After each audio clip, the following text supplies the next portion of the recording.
बहू और बुलेट। घर के बाहर फट फट फट की जोर से आवाज हुई। सीमा को लगा कि पटाखे फूट रहे हैं। वो डर के मारे घर से बाहर निकली। देखा तो सामने योगेश यानी कि पतिदेव एक बुलेट बाइक पर बैठे हैं। अरे डर गई क्या? बाइक लेकर आया हूँ तुम्हें घुमाने के लिए। सच में? मुझे लगा पटाखे फूट रहे हैं। अरे पटाखे भी फूटेंगे और मिठाई भी बटेगी। माँ को तो बुलाओ। माँ भी बाहर आ जाती है। अरे योगेश बेटा, इतनी जल्दी आ गया? और ये गाड़ी किसकी है? साहब की है? हाँ माँ, तुम्हारा बेटा साहब से कम है क्या? मेरी ही है। अरे बेटा, इतनी बड़ी गाड़ी ले ली, इससे तो तू घोड़ा ही ले लेता। महंगी पड़ी होगी ना? माँ महंगी सस्ती छोड़ो और मिठाई लाया हूँ, गांव में बंटवा दो।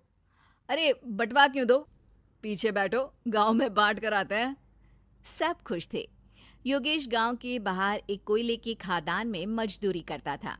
मेहनत और अकल से उसने वहां ठेकेदारी का काम सीख लिया और सूझबूझ से ठीक ठाक पैसा बनाने लगा। गांव में बात फैल गई कि योगेश के घर धमाका गाड़ी आई है। ऐसी गाड़ी पहले कभी किसी ने गांव में तो देखी नहीं थी। योगेश और माँ गाड़ी से वापस घर आ जाते हैं। बेटा, बाबूजी ऊपर से देख रहे होंगे और आशीर्वाद भी दे रहे होंगे तुझे। वो होते तो उनको भी घुमाता माँ। पूरे गांव में नाच नाच के मिठाई बांटने जाते। जैसे मैंने नाच नाच के बांटी थी जब वो अपने लिए एक साइकिल लेकर आए थे। बस बस, बाबूजी दो बात भी सुनाते कि फटफट वाली फटफटी ले आया। सीमा आगे कहती है, अपने लिए तो ये गाड़ी ले आए और मेरे लिए? अरे ये गाड़ी तुम्हारे लिए ही तो है। पक्का मेरे लिए है? अरे पक्का तुम्हारे लिए है। अगली सुबह जब योगेश सो रहा होता है तो उसे बाहर से गाड़ी की आवाज आती है। वो घबरा कर चिल्लाता है, चोर चोर, मेरी गाड़ी ले जा रहा है, चोर चोर। माँ भी जागती है और योगेश के साथ दरवाजे की तरफ भागती है। जैसे ही दोनों बाहर निकलते हैं तो देखते हैं कि सीमा गाड़ी चला रही है। अरे बहू, नाक कटवाओगी क्या? ये क्या कर रही हो? अरे गिर जाओगी, ये क्या कर रही हो तुम? सीमा गाड़ी को रोक कर कहती है, सारे गांव में घुमा लाई, कहीं नहीं गिरी। क्या? सारे गांव में घुमा लाई? अरे लोग क्या कहेंगे बहू? सोचा क्या एक बार? यही कहेंगे कि कितनी अच्छी गाड़ी है। अरे तुम्हारे बारे में।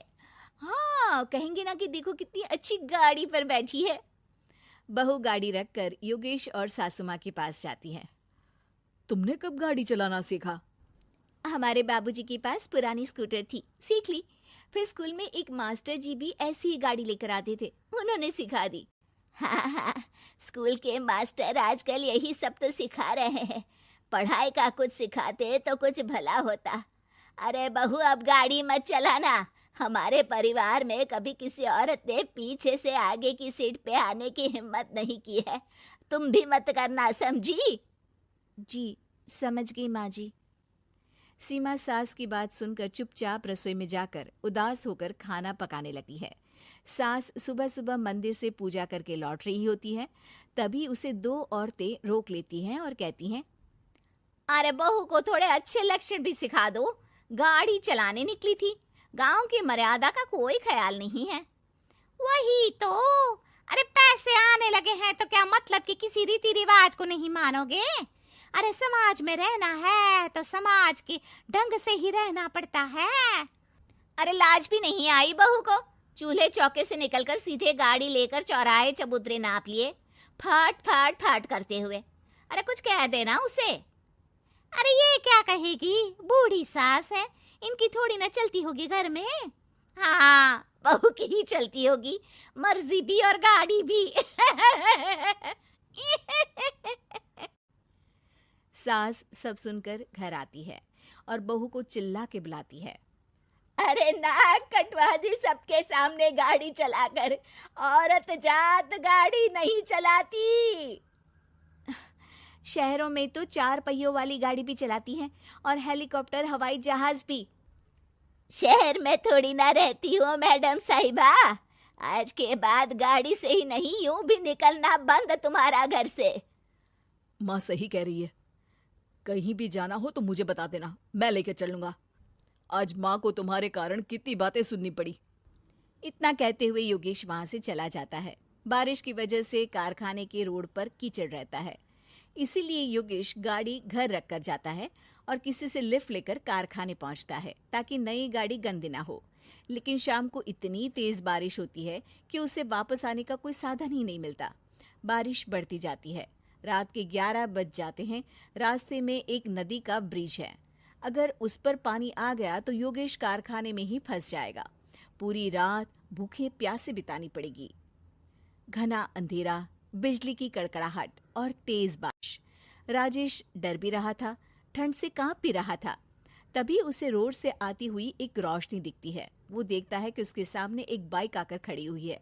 वो ऊपर वाले को धन्यवाद देकर उस बाइक वाले आदमी की तरफ बढ़ता है, पर पास जाकर देखता है तो भौचक्का रह जाता है। सीमा, तुम यहाँ इतनी बारिश में गाड़ी पर? पहले बैठो तो, नदी ब्रिज पे आ जाएगी तो जाना मुश्किल हो जाएगा। योगेश गाड़ी के पीछे बैठता है। सीमा गाड़ी चला रही है। मैंने तो तुमको पहचाना ही नहीं। गाड़ी की आवाज तो पहचानी होगी ना। अरे पर मुझे नहीं पता था कि तुम आओगी। अच्छा किया कि तुम आ गई। माँ नहीं आने दे रही थी, पर हमेशा पति पत्नी की रक्षा थोड़ी ना करेगा, पत्नी को भी तो करनी चाहिए। योगेश को सुबह अपने किए पर पछतावा होता है। उसकी आंख में आंसू आ गए जो बारिश की बूंदों में बह गए थे। उसके बाद सीमा को सास ने और योगेश ने खुशी खुशी समाज की सीमा लांघने की मंजूरी दे दी। अब वो जहां भी जाती फट फट फट गाड़ी पे ही जाती।